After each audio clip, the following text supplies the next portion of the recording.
Hi, I'm Papa D, and welcome to another magical moment with Papa D. Welcome, welcome, welcome. Question: what are 5 things a student can do to prevent themselves from being bullied? Number 1, confidence and assertiveness. Walk with confidence, make eye contact, and speak clearly. Bullies often target those who appear vulnerable and timid. Number 2, surround yourself with positive friends. Build a strong support network of friends who will stand up for you and provide encouragement. Number 3, stay calm and don't react. If someone tries to bully you, remain calm and don't give them a reaction. This can often take away their power and make them lose interest. Number 4, document incidents. Keep a record of any bullying incidents, including dates, time, location, and detail of what happened. This can be helpful in case you need to report the bullying. Number 5, speak up and seek help. Don't be afraid to report bullying to a trusted adult, such as a teacher, a counselor, or a parent. You can also talk to a friend or support hotline for help. Please remember this: bullying is never your fault, and you do not deserve to be treated this way. Always prioritize your safety and well-being. If you are a person that you know is experiencing bullying, please reach out to a trusted adult or call a support hotline like the National Bullying Prevention Center at 1-800-252-5400. I've got a story for you. When I was younger, let's go back to when I first came to Canada. I came to Canada in 1975, and I went into, I believe it was grade 5 or grade 6. It's been a long time. But anyways, my first experience in Canada wasn't very nice in the school system, because like the first day I went to school, I was bullied by a group of white boys. And one of them went as far as to actually spit in my face. Can you imagine that? I haven't done anything wrong, but out of sheer ignorance and the way they were brought up, this child spit in my face. So I went home, told my mom about it, and she took me to the school, and I had to sit down with the principal, and the principal spoke to the young man or chap or boy, whatever you want to call him, about the incident, and we talked about it, and guess what? We end up became friends. That same boy that spit in my face became my friend because of my character. But not everybody has the same character as myself, right? Because I'm able to adapt and overcome. And at the time I was very physically fit, and I was good in every sport. And that same boy that spit in my face, I guess the principal had a good talk with him, and him and his friends, one day they were playing sports, and you had to pick who you want to be on your team, and they picked me, and we became friends. So, but not everybody is able to overcome it like that. And I've faced bullied time and time again, but I was always resilient and always able to overcome it, But not everyone is like me. Not everyone can overcome it like that. And like, I was never um, the type that was afraid of anyone. So when people tried to bully me, it wouldn't last for long because I was able to defend myself. But I can still remember when I was in I believe it's grade 10.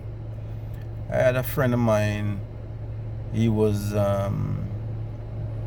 from Guyana, but he's Indian heritage.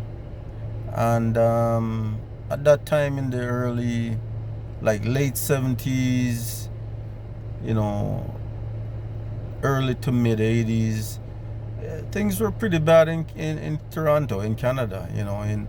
I'm gonna say Toronto because that's where I was at the time. When it comes to ignorance of the white people towards, other race, whether you're black or Indian or, you know, people of color, a lot of them were very ignorant and they would do bad things to certain groups. I could still remember back in those same time period, a lot of Indians, people of South Asian descent, would get physically abused on the subway system. They would get pushed down into the subway, and all kind of shit used to happen, back in those days. And the whites that were ignorant, they would class all South Asian as one, like one group. It doesn't matter your nationality, whether you're from India, Pakistan, Bangladesh, Sri Lanka. It doesn't matter where you're from. They would just group all of them into one and just call them Paki. And they would call them stinking Paki, curry eating Paki and stuff like that. But they would do it out of just sheer ignorance. Not all of them, because you got some good, decent white people.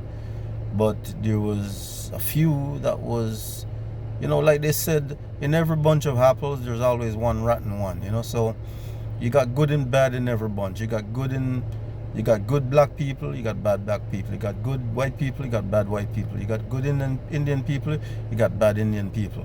You got good Chinese people, you got bad Chinese people. So I'm talking about the bad ones. I'm talking about the ignorant white people, okay? The ones that are terrible and bad and ignorant. Those are the ones I'm talking about. I'm not talking about the good ones, because there's a lot of good white people. Okay, I've got a lot of white friends that are good and decent and God-fearing and humble people, kind, loving people, right? So I just want to make that very clear, that I'm speaking to the whites that are ignorant and are bullies, and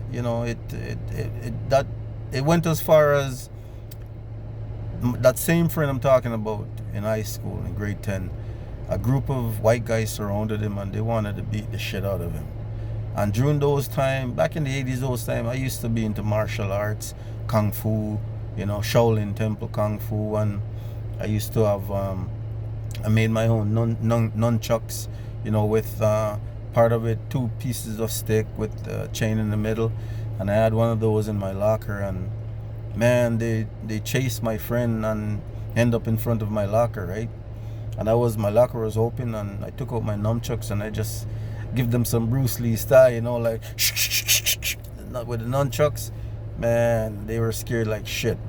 So anyways, I warned them. I told them they better stay away from my friend who was from Guyana. He's Indian, and if they trouble him or do anything to him, they're gonna have to deal with me. I was a badass back in those days. So they didn't trouble him. They left him alone, and since that day, him and I have been friends ever since. And his mother and his sisters, his whole family, they adore me because I literally saved his life, because they wanted to kill him. They wanted to kick the shit out of him. So I saved him, And it's not everyone who's going to be in a position to have like a good guy, a nice guy like me, to save them in a situation where they're being bullied. So I don't like bullies. Bullies are the scum of the earth, you know, and I don't really like them, and I don't think nobody should like them, and I don't think anybody should tolerate anyone being bullied. It doesn't matter if you're male or female or whatever nationality you are. Nobody should be subjected to being bullied, and that's why I'm doing this video to highlight that it's out there, you know. People get bullied, and we need to stop it. If you're you know, in the process of watching or seeing someone getting bullied, if you can't stop it, do something about it. Help the person, or call the police, or seek help. You know, nobody deserves to be bullied and to be belittled and treated like, you know, piece of shit. You know, so, you know, let's stop bullying. And it's not good for anyone. It's not good for the country. It's not good for the city. It's not good for anybody. You know, it's like, look at the guy that shoot Donald Trump. I heard he was bullied throughout his school years, and, you know, made him bitter and turn him into a criminal. You know, and for him to want to go shoot the ex-president and take somebody's life, you know, it does a lot. You know, like, being bullied can be the trigger for a lot of you know, especially young individual who are not conscious and who doesn't know God. You know, so we need to choke it off. We need to cut it off. We need to stop bullying, period. Okay, that's what we need to do. Thank you, and God bless you all.